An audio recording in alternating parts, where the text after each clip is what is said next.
Salut tout le monde, c'est Diego pour la chaîne Lucarne TV. J'espère que vous allez bien. Moi oui, parce qu'aujourd'hui on démarre une série de vidéos qui sera ma foi utile pour toi. Oui, toi qui es toujours largué par le nombre de joueurs incalculable qui changent de club autant qu'ils changent de culotte. Ou alors cette vidéo est destinée pour ton pote qui croit toujours que Michel Bastos évolue à Lyon. Ne fais pas genre, on connaît tous ce genre de potes qui jouent à FIFA 13 sur PS3 alors que le 17 est sorti depuis bien longtemps, tout comme la PS4. C'est pas grave, tu sais. On a tous le droit d'être pauvres, donc partage-lui la vidéo.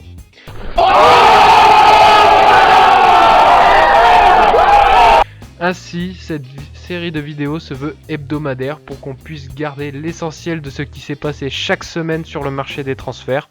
Toutefois, comme je souhaite rester sur l'essentiel, ne sois pas déçu si j'oublie d'évoquer certains transferts qui ont fait bouger, même basculer, même bouleverser le football européen, tels que la venue de Rincon à la Juve, ou du nouveau défi d'Aquilani à la Sassuolo, ou bien du retour enfin espéré à Marseille de Drogba. Non! Alors, si le contenu t'a plu, n'hésite pas à lâcher un pouce bleu avant que Zlatan te fout un nez bleu.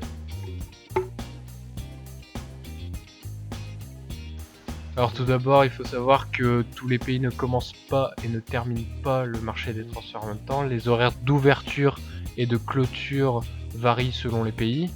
On peut remarquer que la plupart des pays terminent leur mercato le 31 janvier, c'est juste une question d'heure qui change. Après, des pays comme la Turquie, la Russie, la Suisse et le Portugal, eux, pour ces pays-là, leur marché des transferts est ouvert encore au mois de février.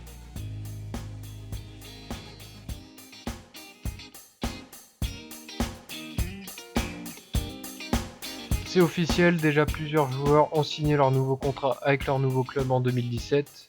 C'est le cas par exemple du vétéran polonais Ludovic Obraniak qui fait son retour en France en Ligue 2 à la JO Auxerre.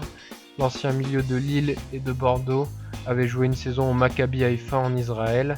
Jérémy Ayadier, quant à lui, fait son retour au FC Lorient en Ligue 1. Il avait déjà porté les couleurs des Merlus entre 2011 et 2014. Son retour ne peut être que bénéfique au club qui perd déjà deux attaquants qui partent à la CAN, Benjamin Mukanjo et Majid Waris. Cheikh Diabaté fait son retour aussi non pas à Bordeaux mais à Metz.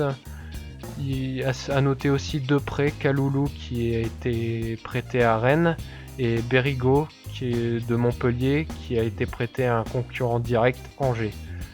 L'invité de marque en Ligue 1 reste cependant Julian Draxler qui a signé au PSG pour plus de 40 millions d'euros.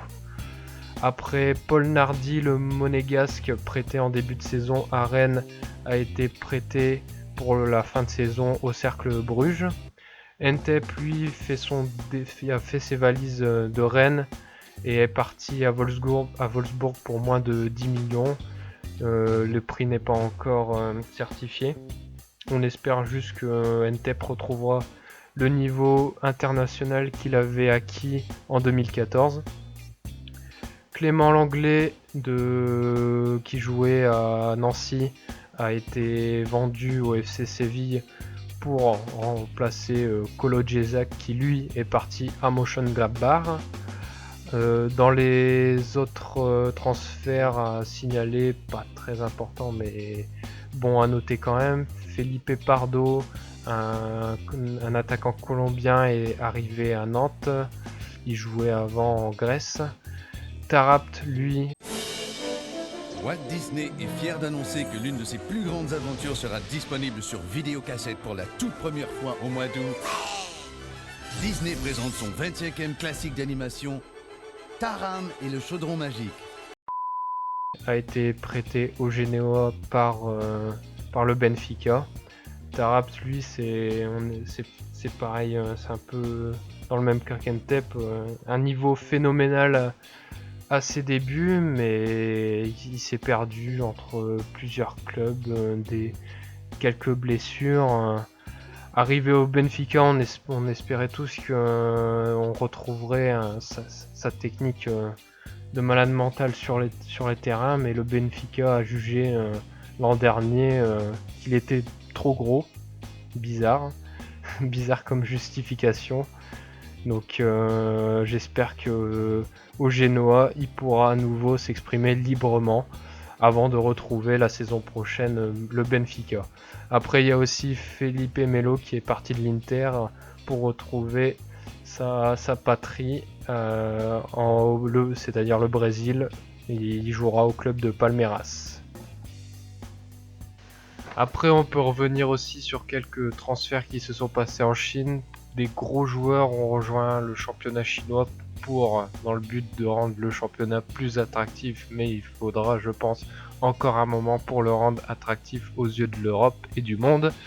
Alors, quelques joueurs comme Tevez, Witzel, John Obi Mikel, Ricardo Carvalho ont rejoint le championnat chinois. Pour les deux premiers, Tevez s'est toujours vanté de ne jamais jouer pour le fric.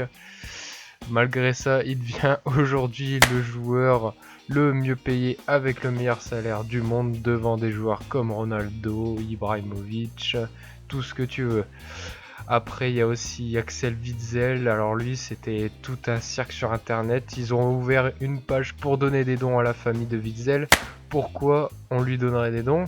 Parce que Witzel, lors de son transfert, il s'est justifié en disant, je cite, c'était un choix difficile et c'est dommage pour la Juve, mais je ne pouvais pas refuser cette offre financière pour ma famille. En effet, l'international belge expliquait que cette offre financière serait bénéfique pour l'arrivée d'un de ses enfants. À vous de juger dans les commentaires. Et voilà, la vidéo se termine les amis, j'espère qu'elle vous a plu premièrement. Après, je tiens à dire que j'ai regroupé les informations du mercato entre le 1er janvier et le 9 janvier, donc vous étonnez pas si au-delà du 9 janvier, je vous ai pas informé de certains transferts. Ces informations seront transmises lors de la prochaine vidéo, tout simplement. Après, j'aurais aimé parler des rumeurs, de certains éventuels retours, donc je vais essayer de vous faire une deuxième partie assez courte là-dessus. Sinon, si j'ai oublié une information importante sur la première semaine, n'oubliez pas de me signaler dans les commentaires. Et après, n'oubliez pas le petit pouce bleu qui fait toujours plaisir. Moi, je vous dis à bientôt. Ciao les amis.